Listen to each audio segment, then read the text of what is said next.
Bonjour à toutes et à tous, on se retrouve aujourd'hui sur la Furette cathodique pour discuter d'un film qui est sorti il y a peu de temps sur Netflix. Il s'agit de Rebecca, qui est l'adaptation du livre de Daphné du Maurier, qui avait déjà été adapté par Hitchcock il y a de ça de nombreuses décennies, et qui donc ressort sous une nouvelle version. Pour commencer, il faut préciser une chose, c'est que le film qui est sorti là sur Netflix n'est pas un remake du film d'Hitchcock, absolument pas, c'est vraiment une autre adaptation du livre de Daphné du Maurier.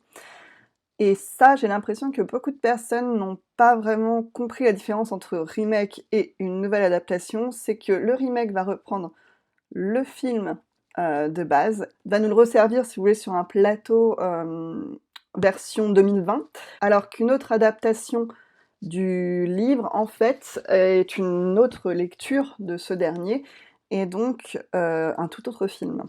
Pour commencer, je vais vous parler un petit peu du film en lui-même. Donc je vais vous parler de son synopsis, des acteurs qui ont été choisis. Pour interpréter le personnage principal qui n'a pas de nom, je tiens à le préciser, nous avons donc Lily James dans le rôle de Maxime. On a Armie Hammer qui, je ne sais pas si certains d'entre vous s'en souvenir, mais qui avait commencé, il me semble, sa carrière dans Social Network, qui faisait un des jumeaux. Enfin, c'était une représentation topissime. Pas un acteur génialissime, loin de là. Lily James, pour certains d'entre vous, vous l'aurez peut-être reconnue, elle jouait dans Baby Driver, qui était un très très très très très bon film que je ne peux que vous recommander pendant le confinement, vraiment. Et on retrouve aussi Christine Scott Thomas. Je pense que j'ai pas trop besoin de présenter Christine Scott Thomas, qui est une actrice merveilleusement merveilleuse. Donc, si je regarde le synopsis sur Allociné, il nous dit « En Angleterre, une jeune mariée s'installe dans le domaine familial de son époux où elle est poursuivie par l'ombre obsédante de la première femme défunte de son mari. » Donc le synopsis me semble assez juste. Après, bien sûr, je vais essayer de vous faire une partie sans spoil et une partie, spoiler. Donc on va commencer par la partie sans spoil. J'ai adoré ce film, vraiment. Je me suis installée devant ma télé en me disant « Bon, tu vas regarder une adaptation d'un livre que tu veux lire depuis des années et que tu n'as pas eu l'occasion de lire depuis des années en fait. Et en même temps c'est Netflix. Donc est-ce que tu vas pas être déçu? J'étais partie un peu avec un a priori, parce que j'avais lu des articles dessus qui disaient que c'était pas si terrible que ça. Et en fait, dès le début, j'ai été totalement plongée dans le film. On s'attache directement au personnage principal. On vit toutes ses émotions, on vit tout ce qu'elle vit avec elle, et vraiment, il n'y a pas eu une minute où je me suis ennuyée. J'ai pas autant kiffé un film depuis, mais des dizaines d'années, je crois. Enfin, pas des dizaines d'années, j'ai pas. Voilà. Je n'ai pas autant kiffé un film depuis un certain temps. Et honnêtement, j'ai eu un orgasme cinématographique chez moi, sans être dans une salle. Parfait. Et ça m'était pas arrivé depuis de nombreuses années, effectivement. Hem, Tout dans ce film est génial. Alors, il y a le script, pour moi en 2 parties, qui va entre guillemets «jusqu'à la partie spoiler», hein, que vous verrez.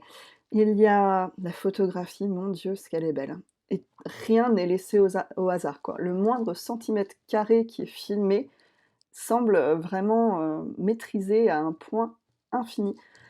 Les couleurs choisies, très chaudes au départ, quand on se retrouve, dans le manoir, très sombre, avec une ambiance très gothique justement, hem, la chambre de Rebecca qui est dans des bleus clairs, qui est très froide, très très morte finalement, très oui, elle est magnifique cette chambre, elle est très élégante, elle est magnifique, mais elle est morte en fait, elle nous donne vraiment, une impression de froid glacial, de mort. Hem, Rien n'est laissé au hasard. Même le les jeux des acteurs à la moindre mimique, tout est choisi avec une justesse, mais parfaite quoi. Enfin, Après, voilà, j'ai adoré le film, donc je ne vais pas, aller, non plus vous dire que c'est une catastrophe. On retrouve aussi, très nettement les problèmes psychologiques de notre personnage principal, comme le syndrome de l'imposteur où, dès le départ, finalement, dès qu'elle, séduit, Maxime enfin, elle le séduit même pas, en fait, Maxime tombe sous son charme, elle va tout de suite avoir le syndrome de l'imposteur. C'est-à-dire à partir du moment où elle tombe sur le livre de poèmes de Rebecca, elle va se dire: il faut que je lui ressemble, il faut que je sois elle. Pour qu'il m'aime, il faut absolument que je sois elle. Alors que finalement, au fur et à mesure du film, on pourrait se dire: «Mais non, mais c'est la maison qui a insinué ça». Non, Rebecca, elle est présente du début jusqu'à la fin du film. Avant même qu'on nous présente, cette immense demeure, ce manoir magnifique, elle est déjà là. Elle est déjà dans chaque scène avec le personnage principal et avec Maxime. On va parler un petit peu du jeu des acteurs. Pour moi, Lily James est vraiment une très, très bonne actrice. Là-dessus, les avis sont partagés. En fait, certaines critiques vont dire que justement elle est un peu trop molle, un peu trop, ingénue, qu'on a presque envie de la détester par moments. Alors moi, absolument pas. Je me suis tout de suite, je suis prise au jeu de réfléchir comme elle, de vivre le film comme elle et en fait, non, c'est son personnage. Son personnage est mou. Je suis désolée, hein. Son personnage n'est pas une femme qui est dans l'action au départ, n'est pas une femme qui a beaucoup de caractère et c'est justement ce qui plaît au personnage principal. On y reviendra après dans la partie spoilée. Donc non, il était important pour moi justement qu'elle ait ce jeu un peu mou, un peu chiant presque, en fait, il y a pas de mots. Bon, Christine Scott Thomas, il y a rien à dire, elle est merveilleuse, franchement, elle est parfaite, elle a un jeu, mais cette femme, elle a une élégance en plus, mais même dans le rôle de cette marâtre détestable, et ben, en fait, non, on peut pas la détester. Même là, je la trouve géniale, en fait. Elle joue, mais parfaitement. Après, Armie Hammer, ben, c'est Armie Hammer, en fait. C'est je suis pas fan de son jeu, mais sur ce film, je dois dire qu'il s'en sort plutôt pas mal, parce que quand même le personnage est pas évident à jouer du début jusqu'à la fin, vu la tournure que veut donner le réalisateur à l'histoire de Rebecca. Après, les personnages secondaires, pour ce qu'on les voit, ils sont pas mal. Maintenant, on va passer à la partie avec spoiler, donc ceux qui ne veulent pas se spoiler, je vous conseille d'arrêter la vidéo. Pour ceux que ça ne dérange pas ou qui ont déjà vu le film, pas de souci, on continue ensemble. On va revenir un peu sur certaines scènes du film qui, moi, m'ont parlé, en tout cas.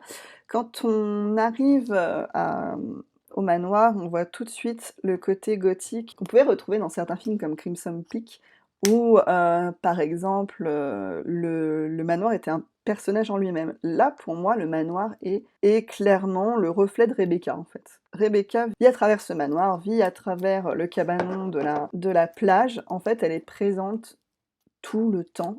C'est ce qui donne ce côté pesant au film, c'est ce qui donne aussi, ce côté très pesant au personnage principal qui elle, pardon, vit totalement son syndrome de l'imposteur du début jusqu'à la fin et on a l'impression qu'elle devient de plus en plus folle quasiment, en fait, en essayant de ressembler à Rebecca pour finalement, atteindre l'amour de Maxime. Jusqu'à ce moment du bal où, oh mon Dieu, je me suis jamais sentie aussi mal pour un personnage et vraiment, je le vivais pas bien du tout dans mon canapé, où je voyais cette scène venir à 15 kilomètres de: «C'est la robe de Rebecca». En fait, c'est le tableau, c'est Rebecca et en fait, elle va juste, se taper une honte monumentale et tout le monde va être choqué et son mari va la répudier et finalement, même s'il y a, toute cette colère, de Maxime, pour elle, c'est aussi le moment qui, entre guillemets, «débloque la situation» pour, le personnage principal. Puisqu'en fait, c'est à ce moment-là aussi où Maxime, finit, le lendemain sur la plage à voir le bateau, de Rebecca revenir, être, tiré sur le sable, le corps de Rebecca découvert et où là, il va, complètement sombrer et il va avouer en fait ça m'énerve de dire au personnage principal, on va l'appeler, Lily, voilà.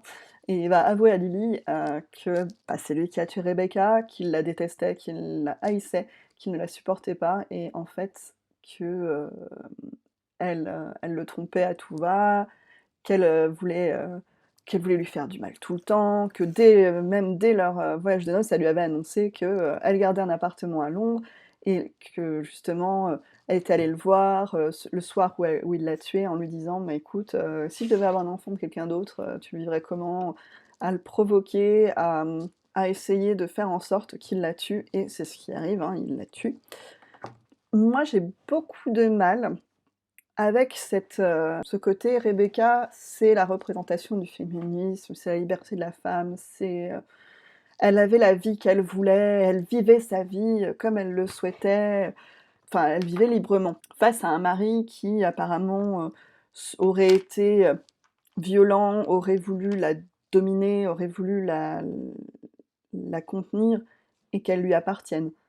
Et en fait, je pense après, les gens qui ont lu le livre vont pouvoir me répondre en commentaire, mais je pense que c'est ce que le livre racontait.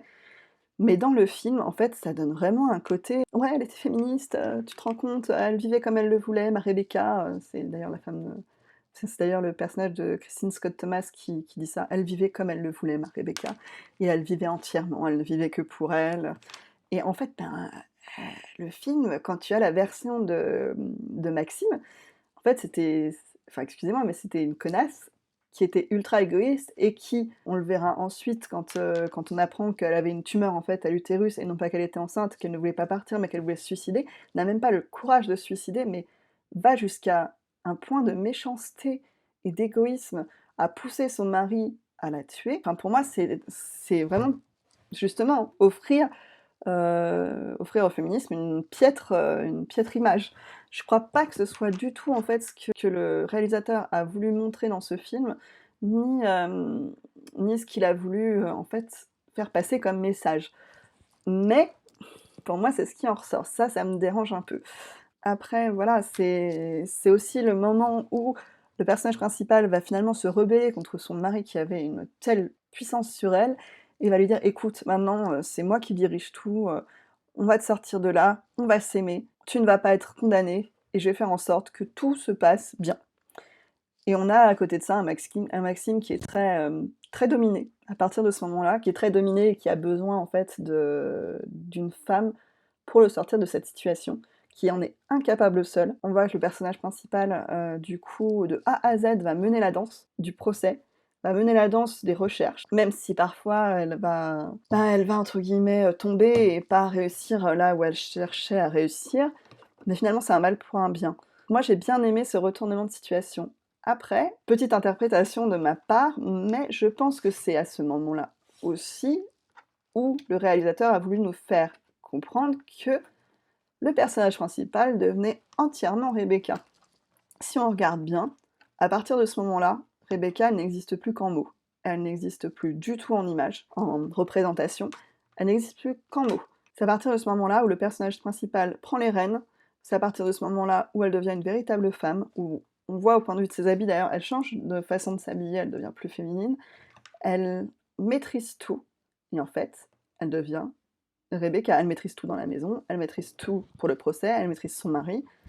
Il n'y a qu'une seule chose, c'est que effectivement, sexuellement, elle n'est pas libérée. J'ai beaucoup aimé la fin du film où son mari est finalement libéré, où on convient du fait que Rebecca se soit suicidée, et où le manoir est détruit. Alors oui, le manoir est détruit, peut comprendre, Rebecca est détruite. Mais en fait, après je suis peut-être allée un petit peu loin, vous me direz ce que vous en pensez, mais pour moi, la dernière scène du film où ils sont au Caire, où elle se lève après ce cauchemar de noyade et où d'un coup, elle se réveille, elle fait: «Mais tout était derrière moi, nous étions partis pour une nouvelle vie» et cetera blabla.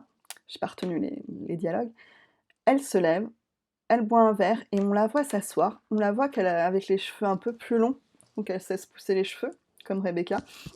On la voit avec un regard ferme. Elle est plus du tout la petite fille naïve D'ailleurs, ce que Maxime lui avait dit à la fin du procès, hein, ce que je déteste le plus chez Rebecca, c'est qu'elle t'a volé ta naïveté. Elle a un regard fixe, elle est ultra sexuelle quand on regarde dans le traitement de l'image et autres. Elle est ultra sexuelle, elle est femme et elle a le dessus sur son mari qui d'habitude la regardait par-dessus sa tête, qui maintenant se met à sa hauteur, si on regarde bien, qui l'embrasse dans le cou et jusqu'au dernier moment, jusqu'à ces derniers mots où elle fixe la caméra et on entend en fond son discours sur et on n'entendait plus jamais parler de Rebecca ou je sais plus quoi, enfin je sais plus comment c'est dit. En fait, là, on pourrait presque comprendre que Rebecca a pris totale possession du corps du personnage principal. Pour moi, ce regard fixe vers la caméra, il nous questionne sur mais et si c'était plus que juste un drame, si c'était un film de possession en fait? Maintenant, à vous de me dire ce que vous en avez pensé. En tout cas, j'attends avec impatience vos commentaires. Vraiment, j'ai adoré ce film. Il y a encore mille et une choses, mille et une interprétations à voir dedans. N'hésitez pas à me mettre un pouce si vous avez aimé cette vidéo et abonnez-vous à ma chaîne. Et merci beaucoup. À la prochaine.